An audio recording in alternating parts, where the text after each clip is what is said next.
आज बनवू सोयाबीन पुलाव. पुलावर नाही बनवायचा, म्हणजे ब्रिजवर घरीच बनवायचा आहे. तर त्याच्यासाठी आपण तांदूळ भिजत घातलेत कुकरच्या एका डब्यामध्ये आणि एका डब्यामध्ये आपण घातले सोयाबीन भिजत. आता पुलावसोबत आपण काकडीचं थालीपीठ आणि काकडीची कैरीची छान चटणी देखील करणार आहोत. तर तांदूळ आपले अर्धा तासापूर्वी भिजत घातले होते.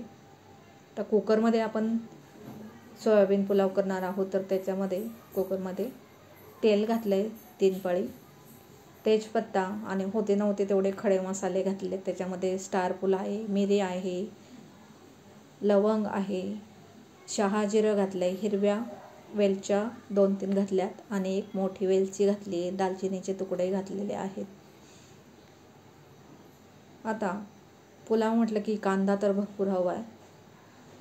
तर मोठाले 2 कांदे पातळ पातळ कापून घेतले. ते आपल्याला चांगले लाल करायचे आहेत, कारण आपण बरेचदा म्हणजेच लाल कांदा तर नाही करणार तळून. तर त्याच्यासाठी हा जो कांदा आहे तो चांगला लाल करायचा आहे. मोठ्या गॅसवरती मस्त झटपट होतो. घाई असेल तर थोडंसं तुम्ही मीठ किंवा मग साखर टाकली तरी तो पटकन लाल होतो. तर मस्त असा कांदा चांगला परतला गेला आहे, लालसर झाला आहे. आता गॅस बारीक करूयात, कारण पावडर मसाले घालायचे. तर 2 चमचे धना पावडर आणि 2 प्रकारचे लाल तिखट घेतलेत, एक छोटा अर्धा चमचा, आणि हळद पावडर घेतले 1 अर्धा चमचा. आपण तिखट कमी घातलेलं आहे, कारण आपण याच्यामध्ये एक वाटण घालणार आहोत. तर मंद आचेवर हे परतून घेऊयात अर्धा मिनिट. आणि आता 2 बारीक चांगले लालसर टोमॅटो बारीक कापून घेतलेले ते आपण घालूयात. आता आपण गॅस बारीक केलेला आहे. ज्यावेळेस आपल्याला कांदा लालसर करायचा होता त्यावेळेस आपला गॅस मोठा होता, आणि ज्यावेळेस खडे मसाले परतायचे होते चांगला अर्धा मिनिट आपण बारीक गॅसवर ते परतून घेतले, तेव्हा देखील बारीक गॅस होता. टोमॅटो घातल्यानंतर आता मी मध्यम केला गॅस.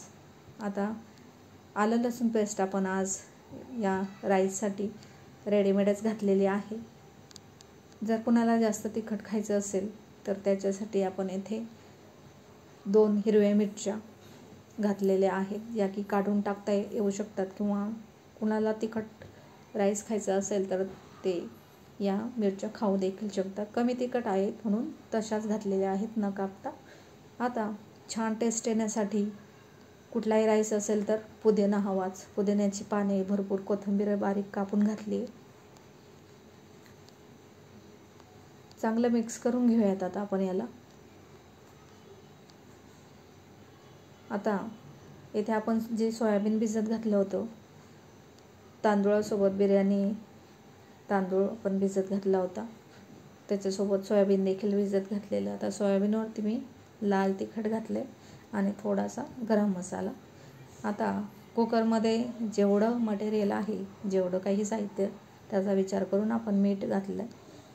तर छान असं हे मिक्स करून घेऊयात. सोयाबीन चांगलं परतलं गेलं पाहिजे फोडणीमध्ये, कारण आपण त्याला वेगळं काही परतून घेतलेलं नाही. तर त्याला चांगलं या फोडणीमध्ये मिक्स करूयात. गॅस आपला मंद ठेवलेला आहे. आता झाकण ठेवूयात याला.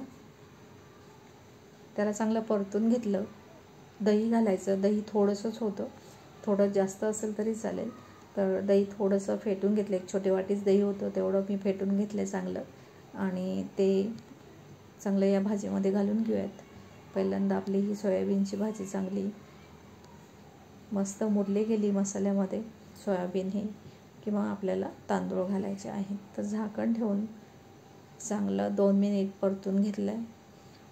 सोयाबीन चांगलं परतलं गेलं म्हणजे हे छान लागतं. जे आपण वाटण याच्यामध्ये घालणार होतो, हिरवी मिरची, लसूण, आलं, तर त्याच्याऐवजी आपण 2 हिरव्या मिरच्या घातल्या आणि रेडीमेडच आलं लसूण पेस्ट घातली.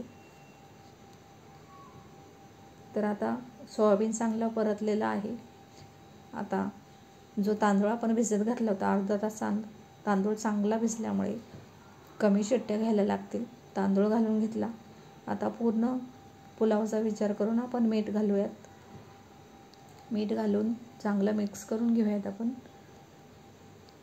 गॅस आपला आपण बारीकच ठेवलेला आहे. ज्यावेळेस आपण याच्यामध्ये पाणी घालू त्यावेळेस गॅस आपण मोठा करूयात. तर चांगलं परतून घ्यायचं. मुलं खाणार असतात त्याच्यामुळे कमी तिखट राईस केलेलाच बरा. हिरव्या मिरच्या घातलेल्या आहेत आपण, कुणाला जर तिखट हवं असेल तर, नाहीतर मुलं त्या काढून बाजूला ठेवू शकतात. जो काही आपण गरम मसाला बिर्याणी मसाला घालतो त्याच्यामुळे तिखट थोडंसं कमीच घालायचं. मी 2 प्रकारचे लाल मिरची पावडर याच्यामध्ये घातली. एक की काश्मीरी लाल मिरची पावडर होती आणि एक खूप तिखट झणझणीत असते ती मिरची पावडर होती. दोन्ही मिरची पावडर घरीच केलेल्या होत्या.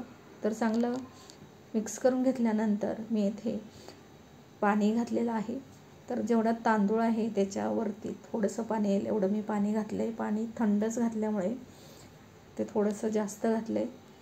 तर याच्यासोबत आपण या कैरीची छानशी चटणी करणार आहोत. तर ती रेसिपी मी स्पेशली वेगळा व्हिडिओ बनवून दाखवेल. शेवटी ती कशी बनली मी दाखवेल तुम्हाला. तर कुकरच्या शिट्ट्या होत नाही म्हणून रिंगला मी फ्रीजमध्ये ठेवलं होतं, फ्रीझरमध्ये 1 मिनटासाठी, आणि मग ती कुकरला लावून घेतली. मोठ्या गॅसवरती 2 शिट्ट्या काढल्या सोयाबीन बिर्याणीसाठी आणि मग अर्ध्या तासानंतर मी कुकर खोलला आहे. तर मस्त अशी आपली पुलाव आपला तयार झाला आहे, सोयाबीन पुलाव. दिसायलाही छान दिसतोय. तर ही आहे कैरीची चमचमीत चटणी आणि काकडीचे थालीपीठ. प्रयत्न केला तर आपल्यालाही मस्त असं पलटता येतं, हो की नाही. तर ही आहे कैरीची चटणी. थँक्यू.